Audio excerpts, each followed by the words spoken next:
এক সপ্তাহের টানা বৃষ্টিতে জনজীবন পুরো বিপর্যস্ত। বর্ষাকালে বৃষ্টি হবে এটাই স্বাভাবিক, কিন্তু ভারী বর্ষণ অনেক সময় ক্ষতির কারণ হয়ে দাঁড়ায়। ফলশ্রুতিতে বিভিন্ন জেলায় ভয়ঙ্কর বন্যা হচ্ছে। তদ্রূপ আমাদের দোহার নবাবগঞ্জেও টানা বৃষ্টির প্রভাব বিদ্যমান। কাশিমপুর, কলাকোপা, বান্দুরা সহ বিভিন্ন এলাকায় জলাবদ্ধতার সৃষ্টি হয়েছে। এছাড়াও পদ্মা নদীর পানিও বেড়ে চলেছে।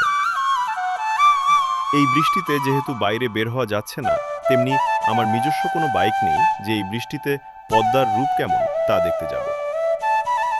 তাই আমি চেষ্টা করেছি পাখির চোখে নবাবগঞ্জের প্রাণ ইছামতি নদীর কী অবস্থা সেটা দেখার জন্য, আর আপনাদের সাথেও শেয়ার করতে চাই।